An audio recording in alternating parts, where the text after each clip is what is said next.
Hi everyone, welcome to ELI, the place where you get your daily dose of inspiration for entrepreneurship. And today we have with us Mr. Himanshu Upreti, co-founder and CTO at AI Palette, a deep tech startup for the FMCG industry. Himanshu is a graduate of IIT Guwahati and has worked with companies such as Visha before starting his own venture in 2018. Hi Himanshu, welcome to ELI. Hi, yeah, excited to be here. Thank you.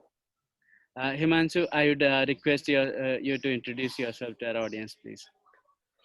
Sure, Priyanjan. So, hi guys, I am Himanshu. I currently lead the technology and vision at AI Palette.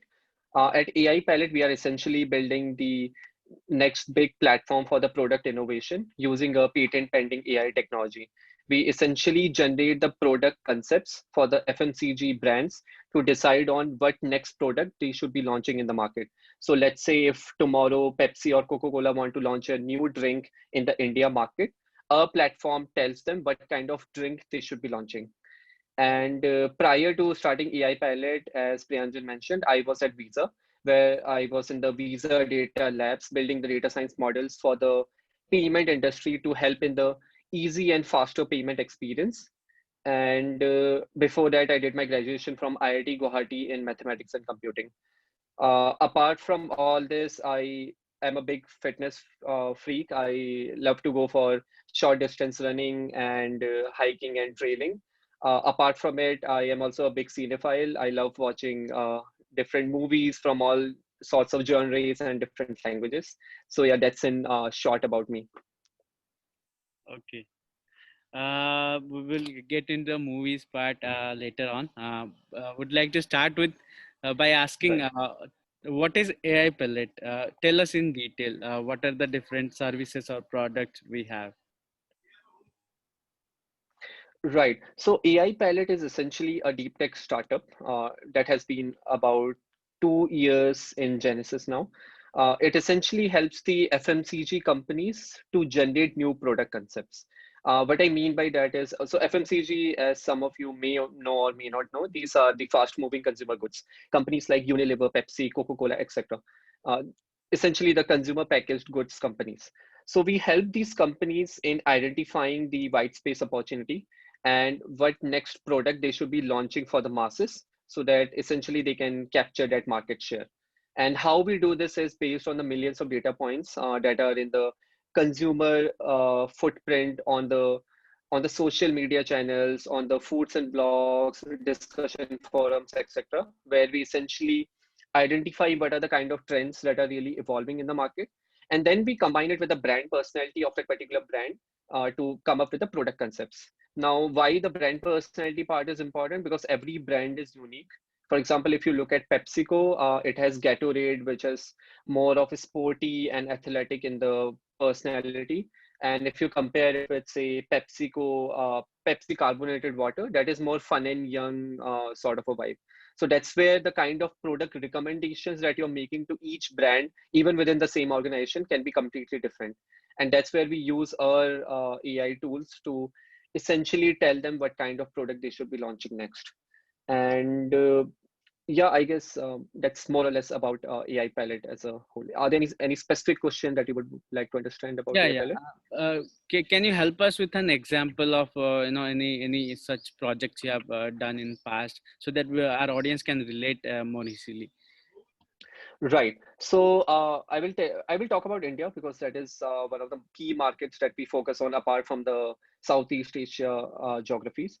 So essentially in India, for one of the customers that we work with, I cannot take the name because of the NDA, but they basically wanted to enter into the biscuit category. Now, as you know, biscuit is a category which is dominated by the big players like, ITC and your uh, Britannia and the Maricos and the others, right? And it's a very difficult category to get into. And that's where this particular client, they wanted to enter into the biscuit segment and wanted to make a dent in that space. Now, because they could not afford the regular method of the market research, which typically is done through the research agencies, companies like companies like Nielsen and Kantar, where they essentially, talk to 50 to 100 consumers and then try to understand what kind of product you should be launching. The problem and the challenge with these companies, with these research agencies, is that firstly they talk to a limited set of consumers, which is 50 to 100, and that is not enough representative of the entire population, right? India is such a big, huge country, and if you're just talking to 100 representative people, they cannot give you insight into what actually is happening at the consumer trend space.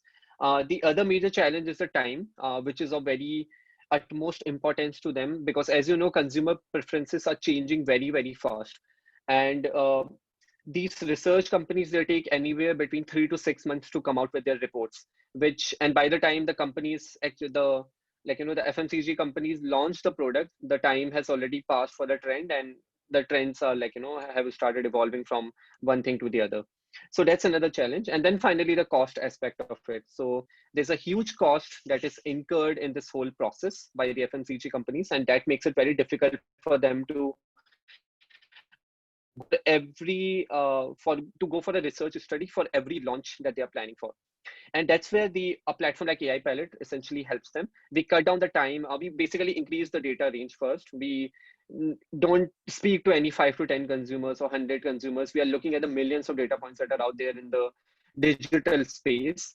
Apart from it, we cut down the time. Ours is a real-time platform which keeps on refreshing, every fortnightly or every weekly, depending on the customer.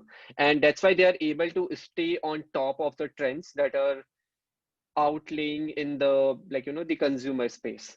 And coming to the final piece, we are able to provide this the analysis in minutes as compared to the months which the typical research agencies would have otherwise taken. So because of all this, we are able to help these companies out in a much faster pace. So coming back to the client that I was talking about, essentially they did not have time to go through all these research agencies, and that's why they essentially wanted to understand all these different trends at a very fast pace. And that's where we came in as a solution. We worked on for the specific biscuit category, and we generated all the results for them in a couple of weeks. And using that, they have now decided to launch a particular product into the market, which would have been launched earlier, but because of the COVID, I think it kind of got delayed. But it is going to be launched in the early next year by the manufacturing company. And that will be something in the healthy biscuit segment, because this is one of the categories that we saw was really emerging in the urban and the metros of the India, where people are trying to adopt more and more healthy and nutritious food in their day-to-day life. So that was one of the key areas that we identified. And in that also we identified what is the exact ingredient that they should be targeting, because as you know, in healthy there are oats are there, honey is there, and so jaggery and so on and so forth, right? So which of the specific ingredients or the trends that they should be focusing on, so that it can help them in maximizing their revenue. So that was the insight that we had given to them recently, which is going to hit the market soon and probably be successful as well. Yeah. Okay. Here is one question that is coming to my mind. To give you an example, all the data you are collecting, they represent a set of people who are digital savvy. So don't you think your company, or be it any company that is operating in such space, they tend to produce a biased result, which I may call as a confirmation bias, or a digital bias rather. Don't you think we are not representing the entire population? And Right. That's a very good. Yeah, that's a right. So that's a very good question. And as you rightly mentioned, yes, there is definitely a bias in here, which is kind of being incorporated because of the fact that we are only looking at the digital space. But that being said, the major premise here is that if you look at the digital penetration of what was there 5 years ago and what is there now, and specifically in India, because of the geo, the low cost internet that has really penetrated the masses, I think there has been a significant shift. If you look at 5 years ago, I think the population that was there on the internet was very, very low as compared to what it is now. And the number is going to grow exponentially as and when the time comes. So yes, at this point of time, it's still possible that whatever the analysis that we are giving out of, it is mainly suited for the metros or the tier 2 cities, but maybe not so much at the tier 3 cities where people are still not accustomed to these digital platforms. But in the due time, we definitely feel that this is going to get percolated. The digital penetration is going to be there, go down and trickle down to the tier 3 cities, and which in turn is going to help us in this particular aspect. And apart from it, the same trend we can see happening in the Southeast Asian economies as well, in the countries like Philippines, Malaysia, Indonesia, etc., where if you look at the similar stats, like how it used to be 5 years ago and what the digital population is currently, I think there has been a huge shift. Even the platforms themselves have been evolving. Earlier it used to be, say, all the Google search and your Yahoo, they used to be like the dominant platforms where people would come up and satisfy their quest for knowledge. But now I think that all that is completely shifted towards more of the social channels like Facebook, Instagram, Twitter, etc. And now even they have started shifting from the text to more towards the videos like TikTok and the others. So definitely there has been a lot of shift in terms of the consumption of this digital technology. And as and when we are also trying to evolve our technology to move towards capturing the same, right? So we have started with the images and the text to begin with, but of course we also want to work on the video angle of it so that we can capture the as and when the tier 3 cities, which will get more and more integrated with this video and the other social channels, we are able to cash in on that as well. So yeah. Okay, Himanshu, I have two questions here. So first question is, uh, uh, not a long time ago, I hosted a founder who is building a neural based survey system where his assumption is people who fill out the surveys, they don't convey the same perception they have towards the product. Maybe they go towards the some of the biases, they either rate 5 star or rate 1 star, they never go for 3 or 4. Mm-hmm. So there is no absolute Right. way to judge the consumer perceptions, and to do that, a better way can be measuring their brain impulses and to get the Mm-hmm. neural way. And similar other methods I have seen getting developed in the industry. Can you tell some of the interesting trends of the industry you are operating in? Why I'm asking this, it will open up new avenues for our audiences to explore. Right. So as you rightly mentioned, yes, there have been a lot of biases that have crept in, and all of these research agencies, they have also realized that okay, it is something which is very difficult to solve, because what happens when you're bringing people in a closed environment, they tend to present the best version of themselves. If I bring you in a room with 10 other people and I ask you, do you drink cola? You will probably deny, because you want to portray a very healthy representation of yourself or a perception of yours, right? But that is not the case. You are still craving on that cola and burger and other things outside of that room as soon as you walk out of, right? So I think, and that's where this whole bias tends to creep in. And that's why the AI palette is able to go around this particular bias, because we are looking at what the people are putting up on the internet without any biases as such. Because people, if they like a particular restaurant, they are putting up the pictures of it, right? If they are going to KFC, they are putting the KFC. If they're going to a healthy place, they are putting up the healthy place, because there is nobody to judge them there, right? They are basically talking to their friends and all. But here what becomes is, when you are in a very controlled environment, when you're being monitored, then you become a little bit cautious about the responses that you are giving out. Now, coming on to the neural aspect of it, yes, there have been a lot of innovations. In fact, one of our advisors, who is Dr. Howard Moscovich, he's one of the leading pioneers when it comes to the market research technology. And one of his, uh, the famous strategies or the famous adages goes that consumers don't know what they want. You essentially have to give them. Right. So, and that's where his one of the work actually got featured in the Malcolm Gladwell TED Talk as well. And he has been advising us since day one. I still remember the time when we randomly reached out to him. Like, we did not have any connection with him per se. We just shot an random email to him, and then he responded back like on the same day itself. And within an hour of that, we were in a call in a first meeting, and from there, I mean, we haven't looked back. After that, we have published like 3 research papers with him, along with some the books as well that we have worked on along with him. And the whole premise is that in order to understand the people perception, there is no point of bringing them in a room. Instead, we should be focusing on understanding the innate signals in them. So there are certain researches that are developing. One of the ways in which people are now shifting towards is through through a questionnaire based approach, where they are giving it out without bringing them into a controlled environment, and it is anonymous. So once it is anonymous, then you don't really know, okay, who is this particular person, but then you are able to give the true meaning about yourself. So rather than asking the question, it's more of a anonymous responses. The other one is related to the putting up of certain devices which have been developed, which are able to get a feed or get a look into your brain neural signals, and able to identify what the what kind of signals the brain is actually sending out on the as a response, right? So let's say if they ask you a certain question related to, do you like Coca-Cola, right? As simple as that. Now there are certain areas in your brain which might light up because you actually love Coca-Cola, for that matter. And then using that, you don't even need to express any of your thoughts through words. Through the brain itself, they are able to identify that, okay, yes, this is a green signal or a green light, so to speak.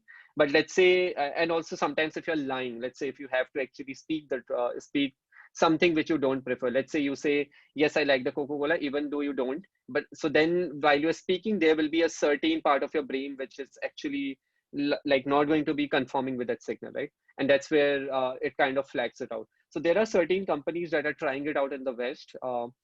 And of course, it's kind of a deep technology. It is still going to take some time for it to get penetrated into the Asian geography, so to speak.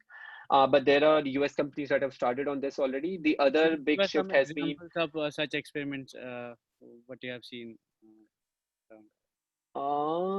so I don't have any specific examples as such in terms of the products that have been launched out of this. But definitely there are a lot of companies who are trying to work towards it. Even Nielsen, for that matter, they are working with a couple of startups in this space to move away from their paper and pen format to more towards tapping into the neurological aspect of the brain to identify the responses, something along those lines. But I don't remember anything off the top of my head, if you ask me exactly, because this is still something which is a work in progress. Obviously, how much beneficial it is yet to be proven. It is definitely much better than the paper and the pen. But then again, the scalability issue is where it is taking a hit, because you cannot put your particular device in the brains of the millions of people, right? You still can put it in only a limited people of 10, 15 that you invite into a room. And that is still not a representative of the entire population. And that's why, the challenges remain. But of course, it is much better success rate as compared to the paper and pen based methods. Mhm. Himanshu, for time being, let's forget about market research and working on the domain we are. Let's just talk about AI only. Uh, what are Mhm. some of the interesting things happening in the AI industry, and how can the youngsters who are watching this video explore these areas, and what can they expect in coming days? Let's say 5 years down the line. Right. Okay. So I think there has been a very wrong portrayal of AI, which has been like, portrayed by your Hollywood industry, right? Because you see the likes of Terminator and the others, and they portray like a very big negative picture of AI, that, this the machines are going to kill us, the machines are going to replace our jobs and whatnot, right? But that is very far from what is going to happen in the in the near future. Right now, if you look at it, AI is acting more as a enabler, or more as a support system to what the humans can do, right? If you read this book called Range, it's by David Epstein. He is the author of The Sports Gene, in which he talks about why a combination of a human and a machine is even better than the machine alone, because humans can think about strategies while the machines can only think about the tactics. Machines currently can only operate in a predefined notion or a predefined domain. Let's say you train a machine to, like, learn and be better at chess or at Go, for example, right? The game that machines essentially defeated the human.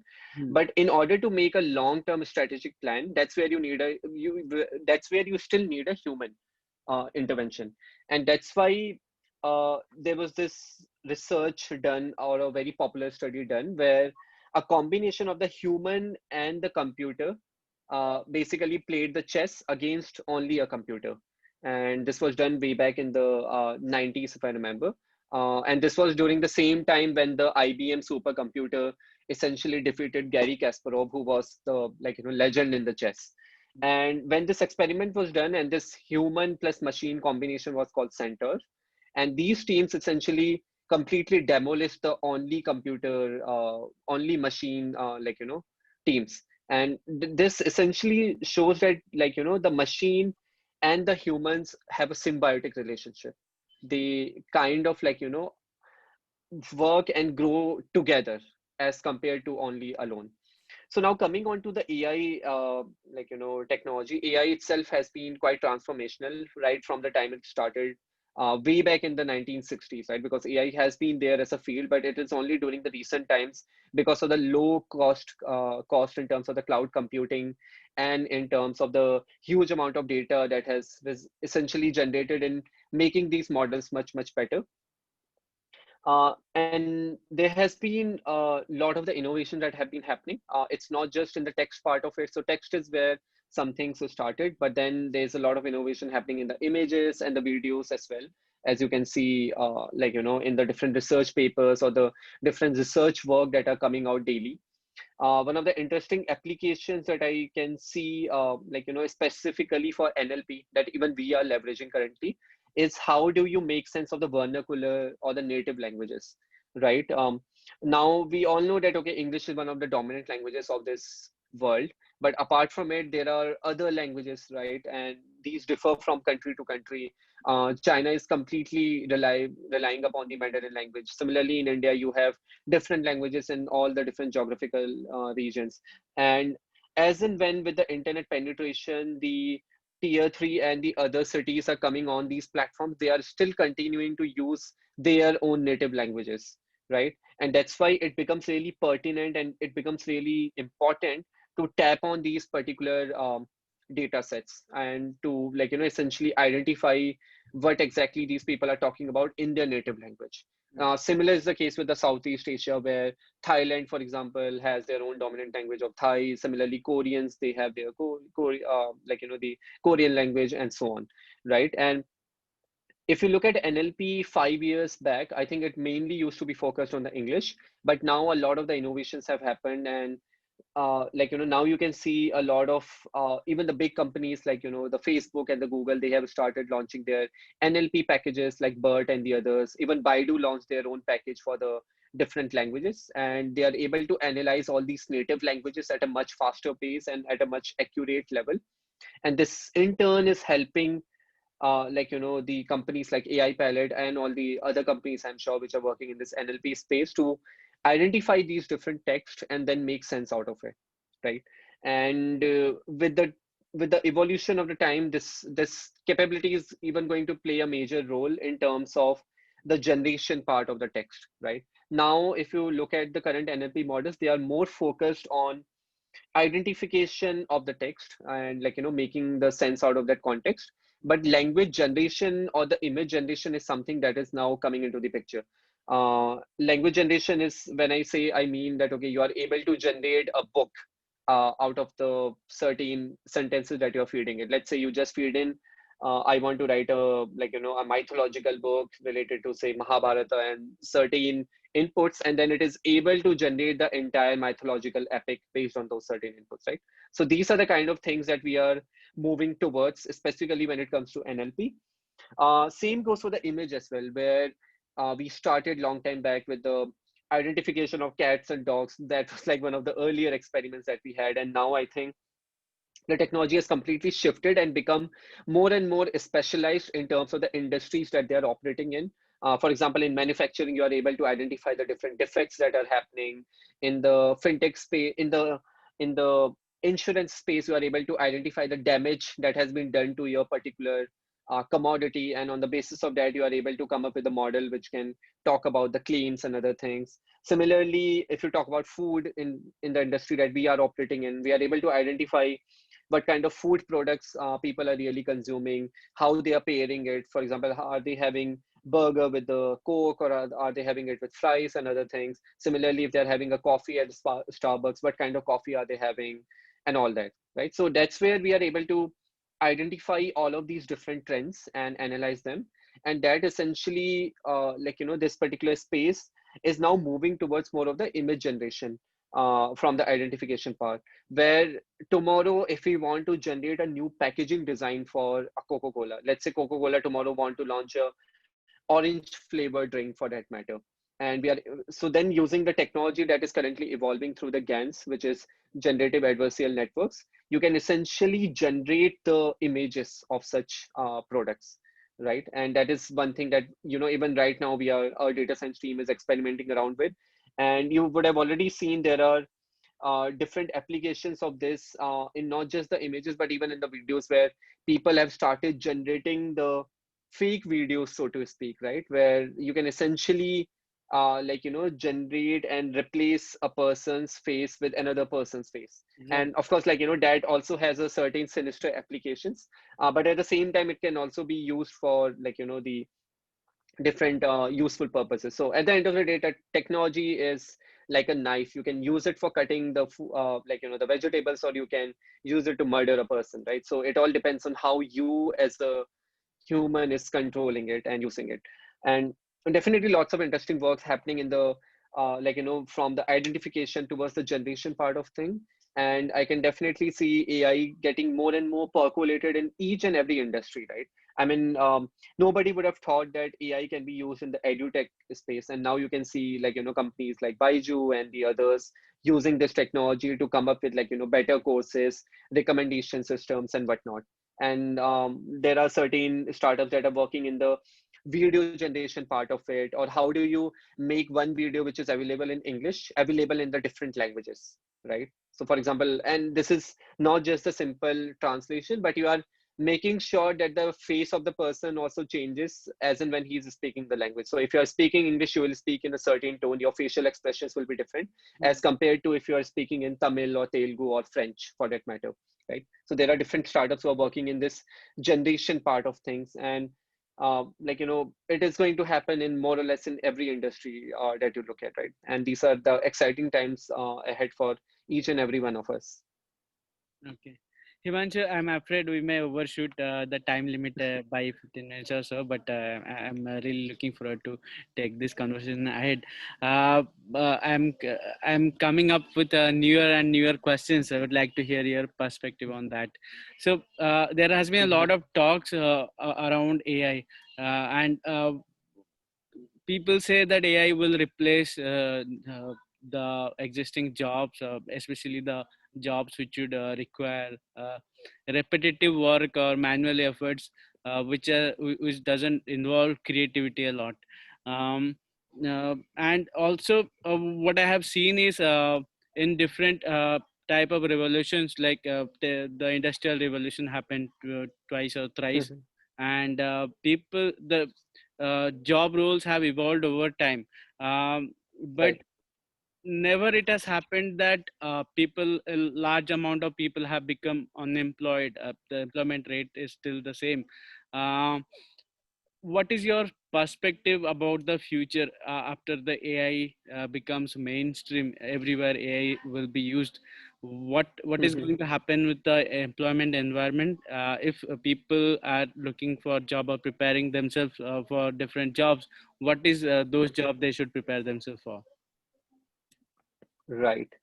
Right. So I think first thing that I want to clear Priyanjan is that AI definitely, it's going to take a lot of time for AI to reach a stage where it can replace humans one on one.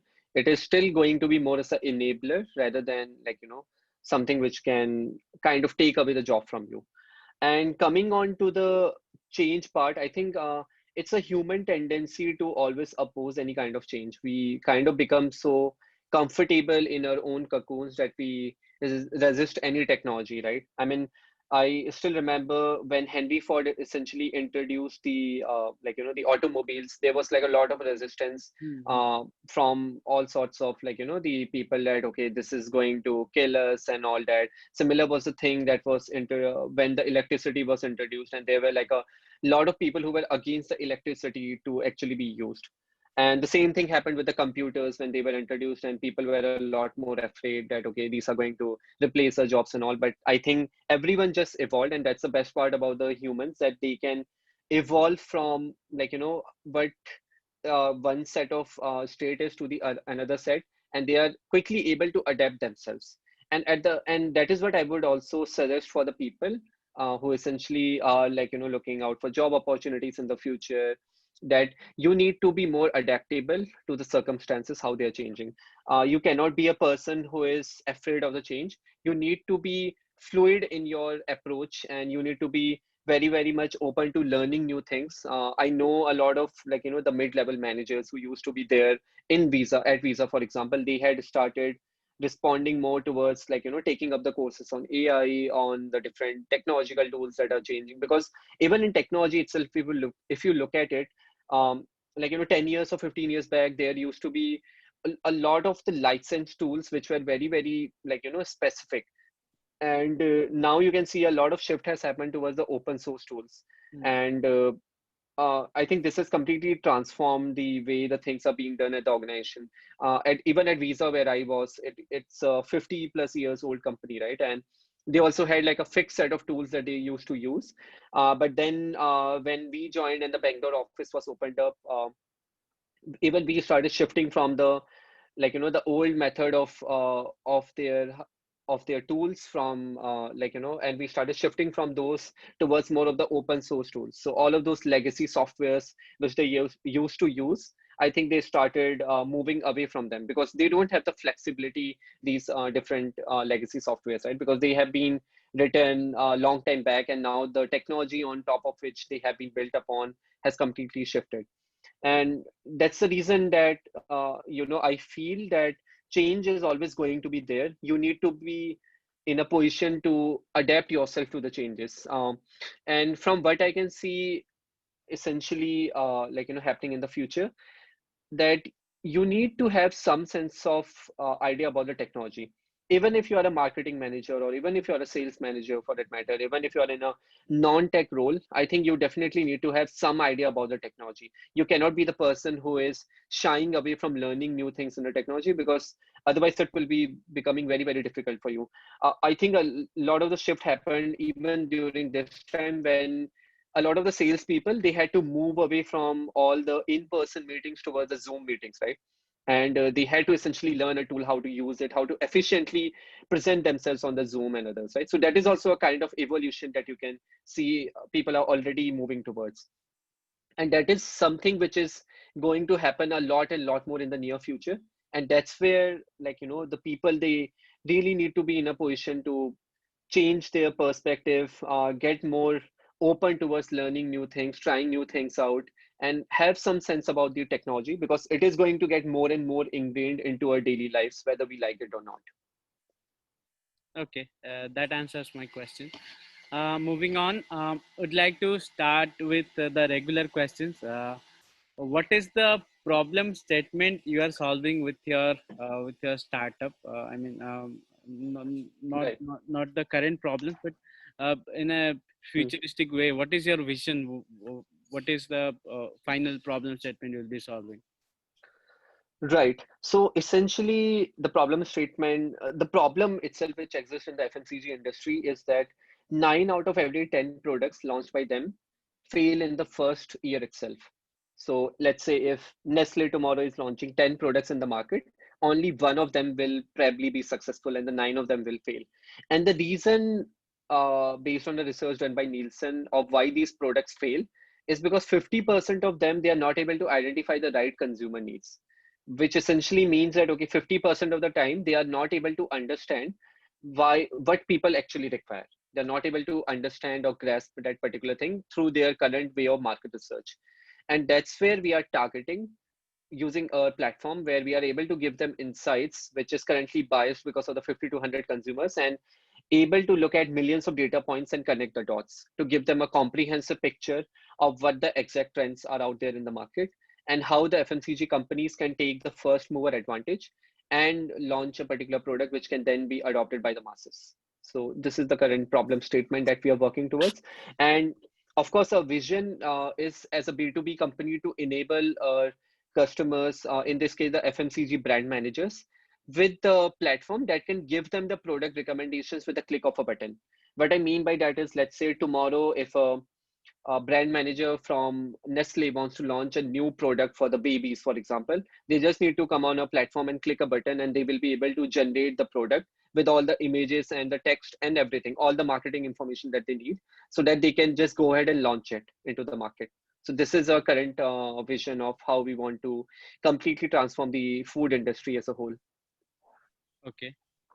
I would like to know, how did you come up with this idea? When it all began?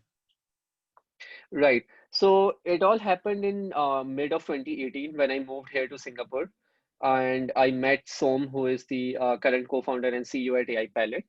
Uh, so the thing about Som is that he comes from the FMCG food industry. He has worked on food categories from fruit juices to fried chicken, and has pretty much worked in almost all the major geographies ranging from Asia to Europe and USA. So he understands how the food industry really operates. And he knew, and since he came from the industry, he kind of knew what big problem it used to be, because many of the customers like Unilever, they would come to his previous company, which is Jivodan, which again is the world's biggest flavor and fragrance house. And they would, like, these big companies would ask Jivodan what next product they should be launching in the market. And Jivodan would have no clue, right? And they would then again do the same market research by talking to 50 to 100 consumers, and then try to come up with the next product that they should be launching. And Som saw this during his entire career, that, okay, this is one particular problem which persists and is operating from the biggest of the companies to the medium and the smallest of them. And that's where he essentially, came across me, and then both of us essentially were part of this entrepreneur first, which is a program, which is a deep tech accelerator program. Of course, how EF is different from the YC and the Techstars and others, I think that's a conversation for a different day. But essentially, it's a accelerator program where you can find other people who are, trying to be entrepreneurs, so to speak. So both of us were part of that program, and that's where both of us met on that platform. And we could instantly see both of us were big time foodies. We love to connect over the food. And I think that also helped us in coming up, how we can essentially use our complementary skill set to help the FMCG companies. And he could definitely see the application of AI in this particular space. And since I came from the food tech, from the finance industry, I had seen how the AI is being incorporated at Visa. I had worked on the different data science products, and that also helped me a lot in understanding what exactly the product, how exactly the AI can be used from the fintech space into the food tech space, because food tech space is very, very traditional currently. All of these FMCG companies have been using the process of market research, which has been there since decades. It has not changed at all. So, and that's where we were able to identify that how AI can essentially be used to solve this particular problem. And I think, yeah, we hit off really well. I actually had studied at IIT Guwahati. He came from Tripura, so we even had this northeast connection, and we bonded over really well. And I think, yeah, and once we started, I think we got a lot of interest from the big companies and the medium companies, and this helped us in realizing that, okay, this is something that, we should be focusing on, or we should be, aiming towards. And that's where we built out our MVP and started working with the different customers. And then things kind of started falling into place with all the funding and the initial team and all that. So yeah, I would say that's how the journey of AI Pilot started. Okay, I think this is a very interesting forum. We should have similar things in India as well, where you can meet your co-founders. So, one challenge typical Indian entrepreneur faces is they have to find a co-founder from their family or friend circle, because the Right. trust level is less. In developed countries, the trust score is a bit higher than what you see in India. Mm-hmm. So I think similar solutions are desperately needed for our market. Uh, Right, right. you want to share something on that? Right, right. So, yeah, essentially, what I wanted to say is that Entrepreneur First, they have even opened up their Bangalore office, and they have started operating in Bangalore. And I know few of the companies who essentially got formed because of the Entrepreneur First. Both of the founders, they did not know them from before, and they only met during the program. And I think, yeah, there's definitely a need for this. I agree as well, because the problem is that once you are trying to look for co-founders in your vicinity, you will always come across people who have the similar skill set or come from the same domain. You will never find a person from a different domain, right? And that's where the platforms like this, they are able to help you in identifying the people from the different domains so that you can come up with the solution to a very hard problem, which of course requires an out of the box thinking. For example, Som would not have been able to build AI pilot by working with another person from the FMCG, because in FMCG the technology itself has not ingrained or percolated down so well. But since he met me and since I had worked in the fintech industry, I was able to bring in my learnings of those AI models from there and how to leverage them in the food industry. So I think that's a very important factor, and hopefully we see more of these accelerator or these different platforms emerging in India as well. Viewers, if you are watching this, you should reach out to entrepreneur first Bangalore office. I think a lot of you are Yeah, struggling with finding a co-founder. Moving on to my next yeah, question. I have two more questions left. First question is, what are sure. the challenges you have faced along the way while building this venture? Right. So I think one of the biggest, two of the biggest challenges, I would say. The first challenge is, which I think again comes from the human resistance to the change. And it's the same thing when we were trying to sell a product or we were trying to take a product to the FMCG companies, right? To the customers, so to speak. Because it is a new way of doing things. Obviously, there were certain oppositions because people don't want to change from their current way of doing things, which they have been doing for the past 10 years and plus. And if you look at the Moore's law of diffusion of the innovation, where he essentially talks about how the technology percolates in a particular industry or gets adopted, where it's a bell curve, and there are certain early adopters, who believe in your vision and are able to try out new things, and then you have your early majority, and then finally you have the laggards who essentially adopt the technology when everyone else has done it.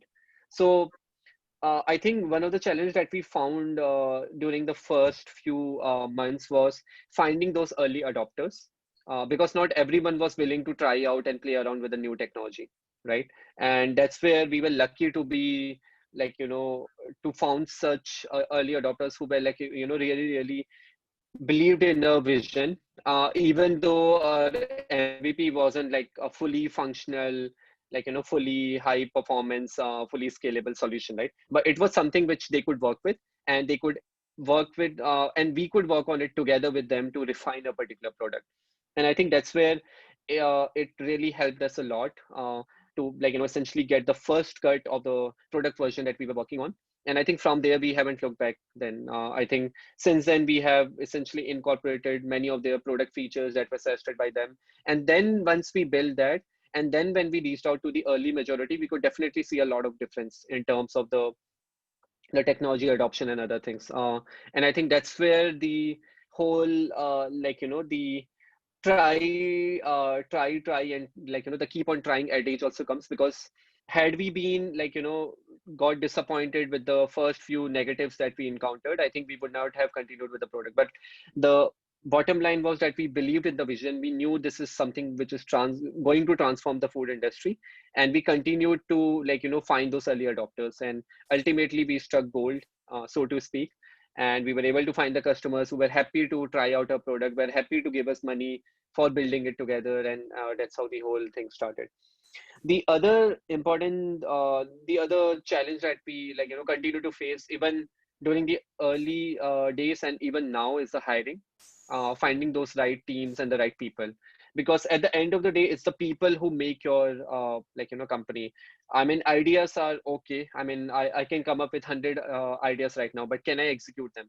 And if I need to execute them, I need a team, right? And I need people who are able to rally behind, us as founders and able to execute the things and make our vision possible.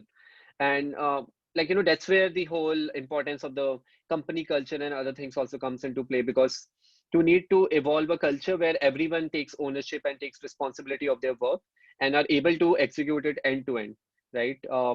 And that's where I think we found a lot of challenge in the very beginning when we were trying to hire a lot of people, because we had raised funding and we needed to quickly build out the different features and roll it out to the customers, but then we were not finding the right people.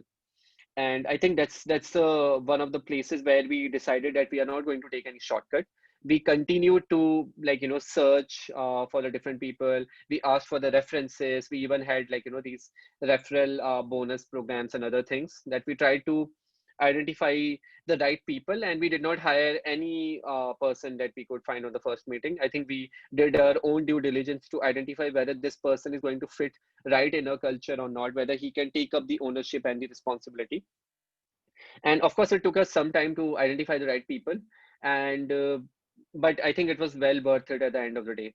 And I mean, the same challenge continues even now when we are scaling up. We are hiring for more and more people. Currently, when we are hiring for the positions in India and Singapore, and sometimes even after all this COVID and other things, we are not finding the right people. So I think that's one of the areas which still remains challenging. I'm yet to see a solution which can help any company out in this. I don't think there are much of the HR solutions that are out there. And probably if any of your listener is into the HR space, he can think about how to come up with a solution in this for this particular problem for the startups. But yeah, that's one of the other challenges that we frequently face. Okay. Now that you mentioned about fundings, that adds another question to my bucket. Uh, Himanshu, tell us some of the funny and learning experiences while raising funds and meeting investors. Right.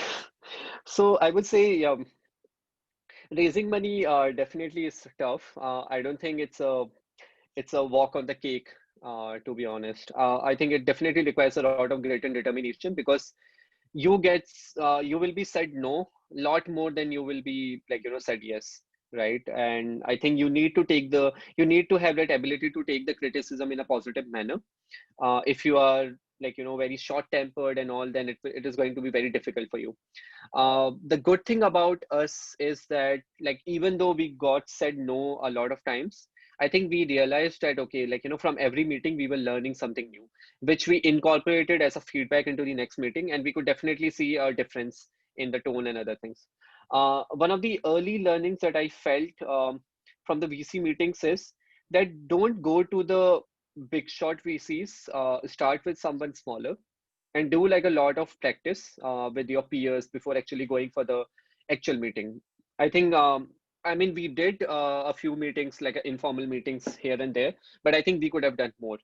Because in the initial meetings that we did, with some of the prominent VCs that were there, we could definitely see that we were not prepared for the question that they asked, right? And had we gone to the same VCs after 2 months, after we had met 50 more VCs, I think our responses would have been more structured and would have been much better than what they were in the first place.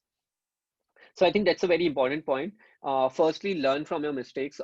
Take the feedback. Don't think of it as a criticism. Take it as a positive feedback, because it will help you in the longer run. Trust me that VCs have seen hundreds of companies before yours, and even if you think your company is unique, they know that it is not, right? Because they have seen similar companies in the past, and they know what are the common mistakes that you're making.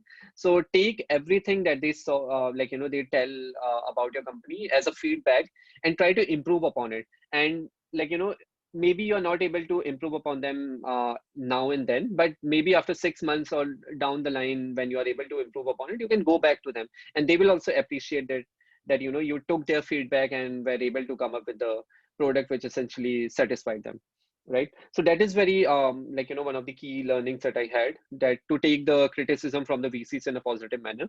The other thing was, don't go to the big shot VCs in the first few meetings. Practice enough in your close circle, as well as to start with the smaller VCs first to get better at understanding what kind of questions they are going to ask. And once you have done it, then you go for the big names so that you are more prepared or better prepared for your pitch. So I think these are the more or less the two learnings that I had during my entire VC journey. Okay. My last question to you, Himanshu. Tell us what you can suggest our audience how they can start their journey as entrepreneurs. Right. I think one of the key things about being an entrepreneur is always to have a curious mindset, always be in this inquisitive mode where you are constantly wondering about the things as to why they are happening that way, right? For example, when I was at Visa, like even though it's a big organization and you have kind of like a 9 to 6 job, but I was curious about a lot of things, right? I was curious about, okay, how exactly the payments are being done, what are the different digital innovations that are happening in this space, and all that, right? So try to have a learning sort of or a growth sort of a mindset where you essentially try to understand your industry that you're working in more and more better. And even if you're doing a little things, like if you're taking a cab and let's say you're facing certain issue while taking a cab, try to think, okay, what can be a solution for this? Or let's say if you're watching a movie and you realize, okay, there is a certain challenge in that. Say the subtitles are not syncing up, or maybe the subtitles, it would have been better had they come in a different language and all that, right? So there are like numerous things that can happen. So try to have that kind of a curious mindset, that okay, if something is there, if some problem is there, why is it not there? Is there no solution available for it, or can you come up with a solution in order to solve it? So I think having that mindset is very, very important. It can be both in your corporate life as well as outside of your corporate in your personal life, right? For example, one of the problems that sometimes you might face is, okay, which dress to wear to which occasion, right? Now can you think of some way in which you can come up with a solution for this? Do you think this is actually going to be a problem? That's another point to consider about. So talk with people, and I think the another important point here is the company that you're maintaining, the friends you're maintaining. As per the the average law, every person is average, or is average of the 5% that they speak to, right? Or they are in vicinity of. So that's where it becomes really important that the kind of friends that you have maintained, or the kind of people that you are in touch with, they are able to inspire you. They are able to push your limits or push beyond your limits. And that's where even I didn't realize this, even I realized this during the course of my journey. But I think this is something that even I try to adopt every now and then, where I try to talk to people who are in more higher position than me, and try to understand and learn from them as to what I can incorporate in my own life, right? For example, I picked up like book reading and other the fitness and the other hobbies, because I saw there were people in my vicinity who were adopting those habits. And I think that's what it helped me and inspired me, that okay, I should also take up these things, because it's definitely helping these people out. And even recently, I can see a lot of people in my group who have started their own podcast and other things. So probably even I might give it a shot, right? So this is the way in which you can grow yourself as a person. And if you keep a good circle, there will always be certain ideas that will be shooted, and you will always be in a better position to come up with the solution or have a discussion around those topics. So I would advise try to have a good circle where where you can openly discuss about things. And yeah, I would say that's another thing that the entrepreneurs should focus on. Okay, Himanshu, on that note, I'll close this session. It has been a wonderful session and a lot of interesting ideas. Mm, our audience would have definitely got the lifetime lessons from this video. Thanks for your time, Himanshu, and our best wishes for AI Palette. Sure, Priyanjan. Thank you. It was lovely chatting with you, and thank you for your questions. I think they were definitely a lot different from the other podcasts that I've attended previously. So I could definitely, and I hope I added value to your audience as well as to you as a person in terms of answering these and satisfying your quest for knowledge. And good luck to you in creating this platform and finding the entrepreneurs and inspiring the younger generation. I mean, India needs more people like you who can inspire the people with the stories that you're bringing out. Thank you, thank you. That really validates my journey. Viewers, you Yeah. can follow and connect with Himanshu on LinkedIn by typing Himanshu Upreti. Also, do visit their website, aipalette.com. That is it for today's episode. We will be back with another exciting Indian entrepreneur. Stay tuned to ELI.